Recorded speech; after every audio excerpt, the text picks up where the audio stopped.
Hello students, welcome back to my YouTube channel Math Maverick. Today we start with class 9th Mathematics Chapter 1 Number System Exercise 1.3. कल 1.2 तक complete हुआ था, तो आज 1.3 start करेंगे. The first question is write the following in decimal form and say what kind of decimal expansion each has. मतलब इसको decimal में कन्वर्ट करना है और उसका फॉर्म बताना है कौन सा डेसिमल है. तो फर्स्ट पार्ट इज 36/100, तो ये आ गया 0.36, तो ये होगा टर्मिनेटिंग डेसिमल. सेकंड इज 1/11, तो 1 को 11 से करेंगे डिवाइड, तो वी हैव 0.0909, तो मीन्स 0.09 बार, मतलब 09 आ रहा है बार बार, तो हो गया 09 के ऊपर लाइन खींचिए, हो गया 09 बार. तो ये हो गया non terminating recurring decimal. Now third part is 4/1/8, तो आ गया 33/8. 33 को कर दिया 8 से डिवाइड, तो आ गया 4.125. तो ये फिक्स नंबर है, तो हो गया terminating decimal because reminder is 0. Now fourth part 3/13, तो 3 को 13 से डिवाइड किया 0.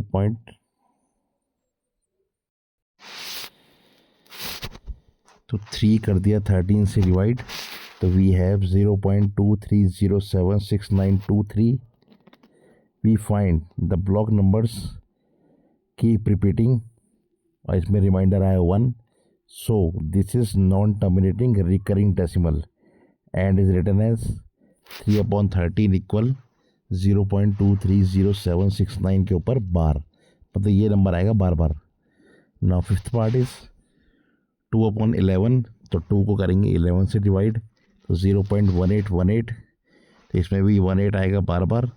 तो here you find the block numbers 18, keep repeating, hence this is a non-terminating recurring decimal and is written as 0.18 bar. So it is the value of 2/11. Now sixth part is 329/400. Now divide 329 by 4 first, so we have 82.25/100. This is 0.8225. इसमें reminder आ गया 0. So this is terminating decimal. Answer. Now second question is, you know that 1/7 की value होती है 0.142857 बार.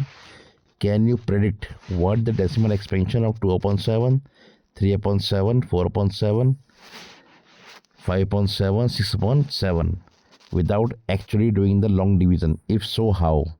तो 1/7 की value हमें given है, तो we found out the value of 2/7.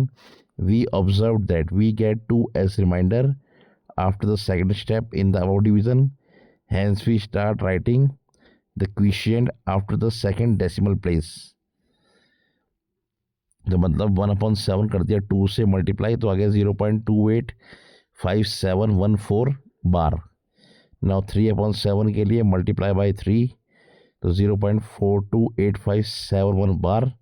ना 4/7 के लिए मल्टीप्लाई बाई 4, तो 0.571428 बार. ना 5/7 के लिए मल्टीप्लाई बाई 5, तो 0.714825 बार.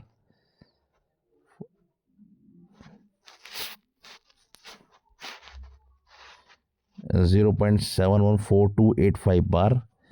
नाउ 6/7 के लिए मल्टीप्लाई बाई 6, तो 0.857142 बार.